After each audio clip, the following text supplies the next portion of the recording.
Hey folks, the Kyle Rittenhouse trial is rapidly entering the endgame, with the jury to receive its instructions on the charges on Monday morning, followed by the closing arguments of the prosecution and defense, and finally the beginning of jury deliberations sometime in the afternoon. Given the strength of Kyle's core claim of self-defense and the weakness of the state's attacks on that legal defense, it seems worth taking a look at the last desperate effort the prosecution is making to try to drag something resembling a win out of this smoking pile of a trial. And that's to sell an incredibly weakly supported argument of provocation to at least a single juror interested in accepting such nonsense. Now, Kyle Rittenhouse's legal defense to the use of force charges against him is, of course, centered on the privilege of self-defense under Wisconsin law. And having properly raised this legal defense at the start of these proceedings, the burden is now on the state to disprove self-defense beyond a reasonable doubt. That doesn't mean the state has to disprove self-defense in its entirety. It merely means the state has to disprove any one of the four required elements of self-defense. And there are, of course, four core elements of self-defense under Wisconsin law that are possible targets of attack by the prosecution: innocence, imminence, proportionality, and reasonableness. As I've written extensively over the 8 days of trial testimony, the state has offered little or no evidence attacking any of those four core elements of Rittenhouse's claim of self-defense, and certainly not evidence beyond a reasonable doubt. They did not do so for the perfectly good reason that they have no such evidence. There is, however, what might be thought of as a backdoor avenue of attack on self-defense, and that target of attack becomes available where the defendant can be said to have provoked the attack against which he then defended himself. Before we dive into the meat of things, I do want to mention the sponsor for today's content. That's CCW Safe, a provider of legal service memberships, what many people mistakenly call self-defense insurance. What CCW Safe does is pay its members legal expenses if the member is involved in a use of force event. And those expenses start big and get bigger fast, folks. If you've had to shoot somebody in self-defense, they die, you find yourself charged with manslaughter or murder, it's easy to burn through $200,000 before you even get to trial. So if you don't have that kind of money stuffed in a mattress just in case you're compelled to defend yourself or your family, it can be helpful to have a partner standing behind you to make sure you have the resources you need to fight that legal battle the way you want it fought, as if the rest of your life depends on it, because really it does. I've looked at all the companies that offer similar types of services, as you might imagine, and I found that CCW Safe is by far the best fit for me personally. Whether they're the best fit for you is something only you can decide, but I do urge you to take a look at what they have to offer by pointing your browser to lawofselfdefense.com/CCWSafe. And if you do decide to become a member, join me there. You can save 10% off your membership using the discount code LOSD10. That's LOSD for Law of Self-Defense and the number 10 at that URL, lawofselfdefense.com/CCWSafe. If we had any doubt what the form of attack the prosecution will bring to bear in their closing argument on Monday, that was resolved during yesterday's conference hearing, the meeting in court outside the presence of the jury, in which the parties argue over these precise instructions that will be given to the jury for use in their deliberations. The answer: the prosecution's attack will come in the form of the legal doctrine of provocation. Now, it's worth noting that the jury can effectively only find the defendant guilty based upon a jury instruction that they have received from the judge. An instruction withheld from the jury necessarily withholds a path to conviction. Conversely, an instruction provided to the jury necessarily provides an additional path to conviction. Obviously, I'm talking about criminal instructions here, not defense instructions. Yesterday, the state informed the court that they wanted the jury to receive the Wisconsin Criminal Jury Instruction, abbreviated WCJI, on provocation in the context of self-defense. And that's known by its identifying number, WCJI 815. The defense naturally argued against this instruction, attempting to deny the state this path to a conviction. The state, however, won that argument. Accordingly, the jury will be instructed on the law of provocation per Jury Instruction 815, which is, of course, linked in the text version of today's content. And I do, as always, encourage you to read the whole thing. And therefore, the jury has been given a provocation-based path to conviction of Kyle Rittenhouse. This was a critical win for the prosecution. The self-defense-based defense narratives on each of the use of force charges against Kyle are all very robust and not readily subject to disproof beyond a reasonable doubt. Without provocation, the state would have found itself facing inevitable defeat, attacking the core self-defense justification on any of those charges. By winning the provocation instruction, however, the state has the potential to now simply upend the trial chessboard and sweep away all those self-defense pieces so favorably positioned for the defense. Why? Because under the doctrine of provocation, the provocateur simply doesn't qualify for the legal defense of self-defense at all. And if they don't qualify for self-defense in the first place, then the merits of those four elements of self-defense, innocence, imminence, proportionality, and reasonableness, simply become irrelevant. If the prosecution can convince the jury beyond a reasonable doubt that Kyle provoked the attacks upon him, then it simply doesn't matter that those people attacking him might have been the first to threaten or use force, that their attacks were actually in progress, that they were threatening him with deadly force, or that his perceptions of the nature of those attacks were both subjectively and objectively reasonable. To be more precise, the provocateur can still physically defend himself against such attacks. One assumes they would do so, but he cannot later justify that physical defense as lawful and free of criminal liability.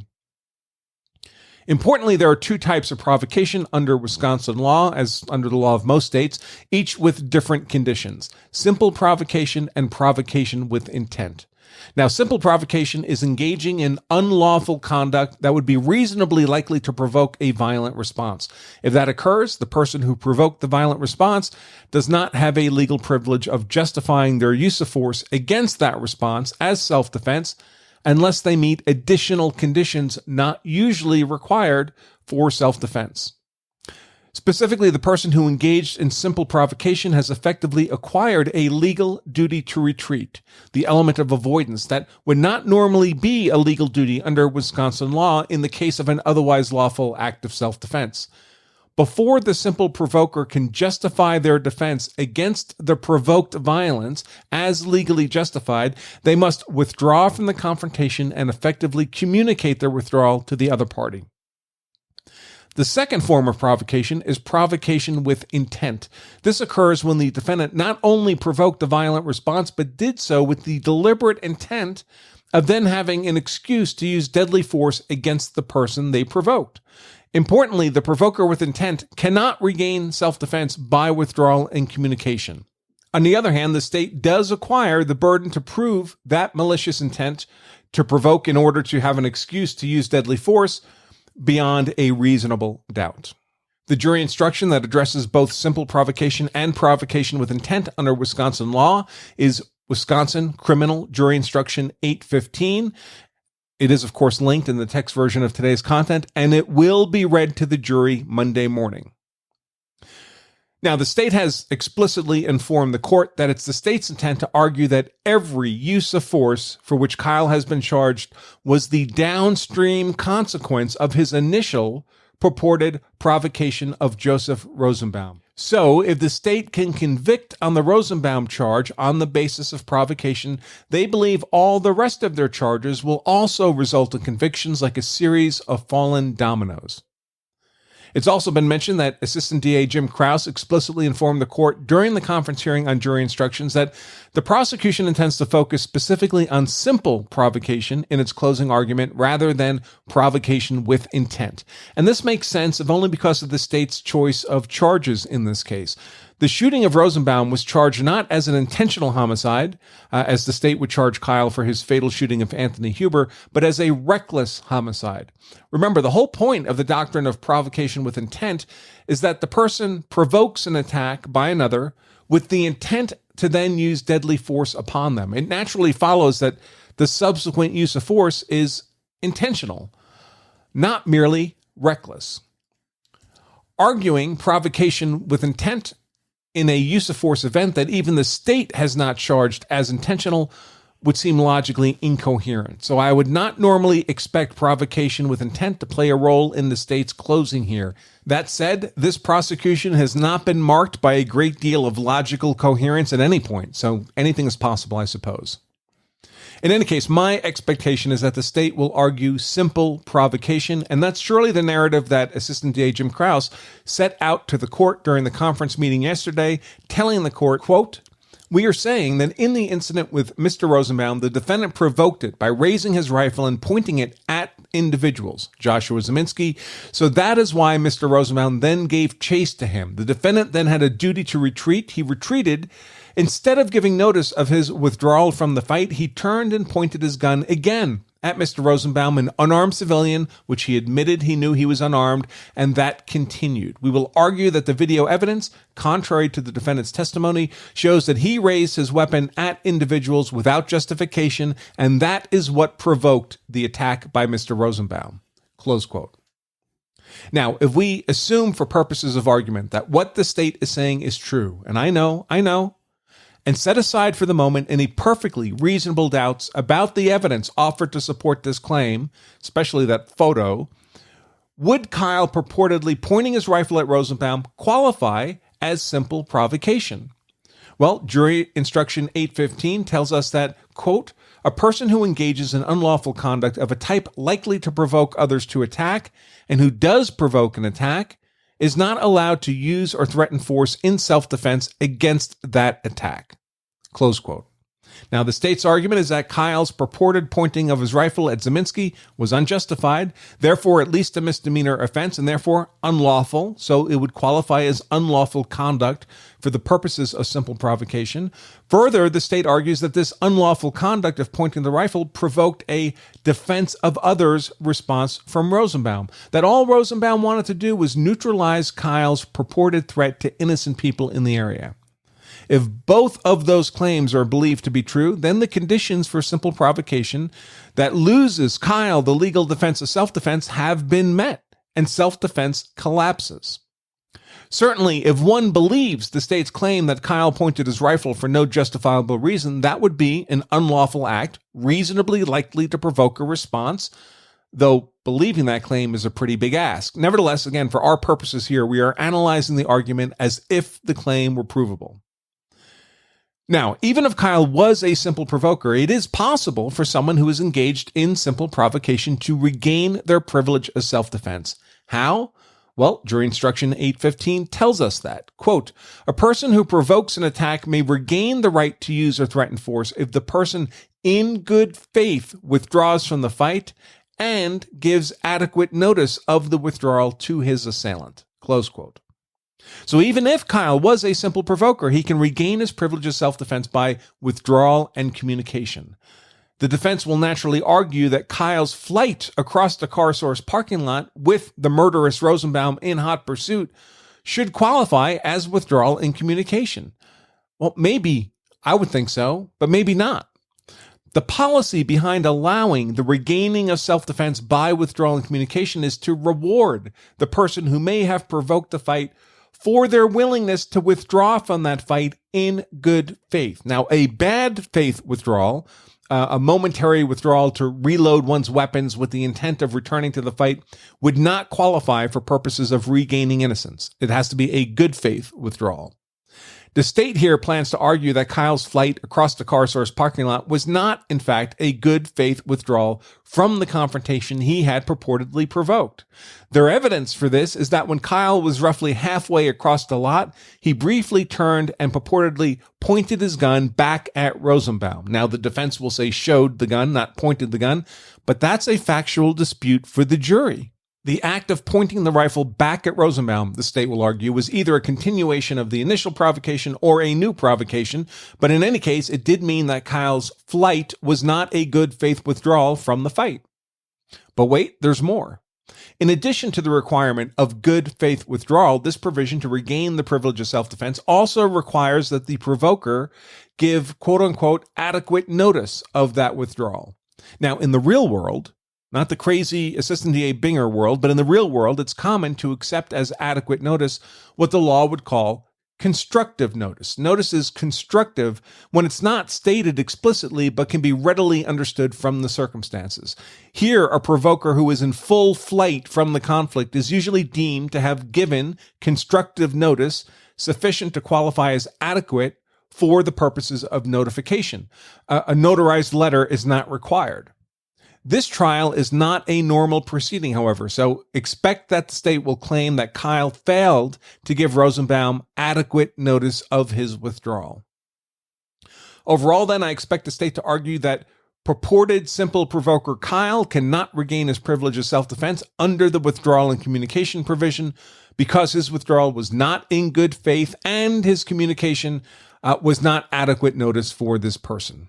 There is a second way that a simple provoker can regain their privilege of self-defense, and that's under circumstances where the provoked response comes in the form of a deadly force attack. We know the state intends to argue that Rosenbaum's fighting Kyle for his gun was purely defensive in nature and not an attack at all, but the defenses argue that Rosenbaum's attack was deadly in nature, that if Rosenbaum had seized Kyle's gun, he would have killed him with it, as he threatened to kill Kyle earlier that night. When the provoked attack is deadly in nature, as the defense would certainly claim here, jury instruction 815 tells us that then the provoker, quote, may lawfully act in self-defense, but the person may not use or threaten force intended or likely to cause death unless he reasonably believes he has exhausted every other reasonable means to escape from or otherwise avoid death or great bodily harm, close quote. On this point, the state plans to argue that purported simple provoker Kyle cannot regain his privilege to self-defense under this provision because although he fled a short distance to the spot where he ended up shooting the pursuing Rosenbaum, he had not actually exhausted every reasonable means to escape. Indeed, at the charging conference, the state claimed that when Kyle stopped and shot Rosenbaum, he was among a group of loosely spaced cars with plenty of open space in front of him to continue his flight. Naturally, the defense contests this characterization of the circumstances, noting the very large group of people on the edge of the lot in the process of violently smashing the vehicles there. But again, that's now an issue in dispute, and therefore a fact question for the jury. Indeed, that's the core problem for the defense on this provocation attack. The prosecution has been able to orchestrate, to the satisfaction of Judge Schroeder in any case, a sufficient series of issues in dispute around the doctrine of simple provocation that the judge agreed to submit the provocation instruction to the jury. Now, it's notable that Judge Schroeder has a tremendous amount of respect for the province and prerogatives of the jury as the finder of fact.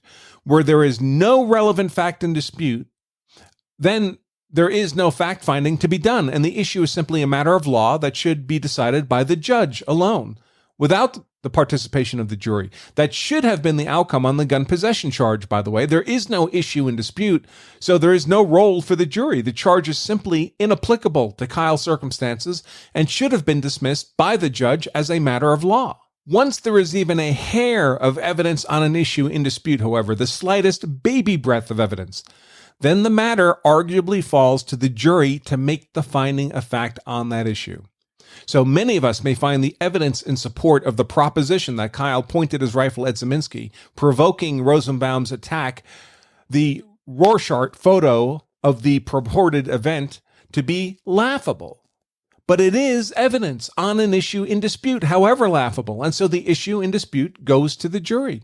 The same is true for the state's other propositions here, that Kyle's retreat was not in good faith, that his notice of withdrawal was inadequate, that he failed to exhaust every other possible means of escape. Perhaps many of us find the evidence in support of those propositions to be similarly laughable.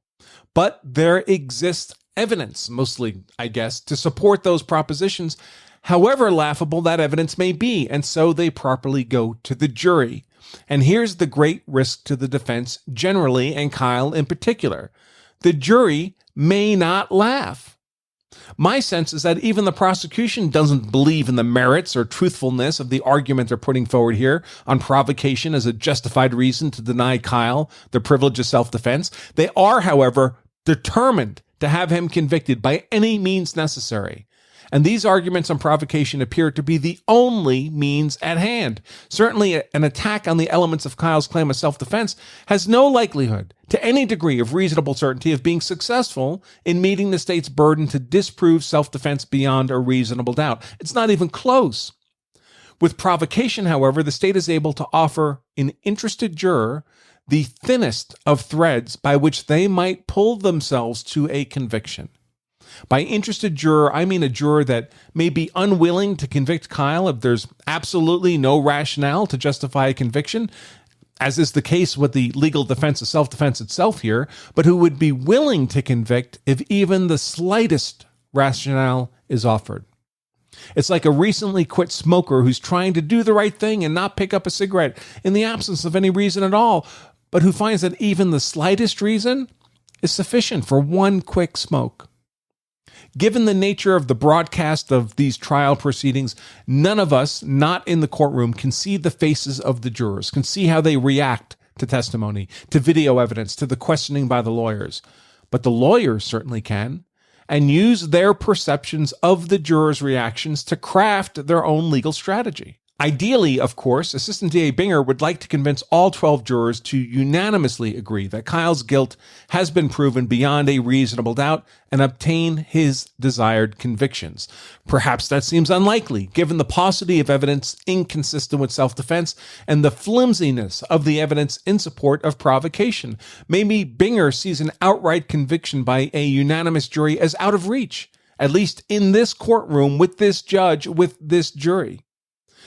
But perhaps Assistant DA Binger has seen what he believes to be an interested juror sitting before him, and he just wants to offer that interested juror the slightest pretext by which to vote for guilt. And really, all Binger needs is one interested juror to take his offer, because if he gets one, he gets a hung jury and a mistrial. Now, normally, I would call a mistrial a win for the defense, but that's because normally most defendants are guilty, so the mistrial is a gift that avoids an outright conviction. In Kyle's case, a mistrial is a win for the prosecution because Kyle appears by the overwhelming weight of the evidence to be innocent. So the mistrial here is a thief that takes from Kyle an outright acquittal.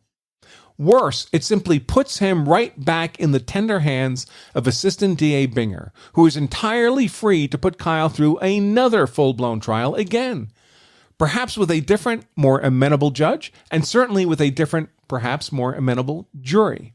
And every retrial is a trial that Assistant DA Binger is fighting with the same resources with which he's always provided in his office as a prosecutor, but which Kyle fights with whatever resources might be left from the prior fight. And those resources diminish with each battle, making him more vulnerable with each successive retrial. And don't think for an instant that Assistant DA Binger is not aware of that. Okay, folks, that's all I have for you on this topic for tonight. Remember, if you carry a gun so you're hard to kill, that's why I carry a gun, so I'm hard to kill, my family is hard to kill, then you also owe it to yourself and your family to make sure you know the law so you're hard to convict. Until next time, I remain Attorney Andrew Branca for Law of Self-Defense. Stay safe.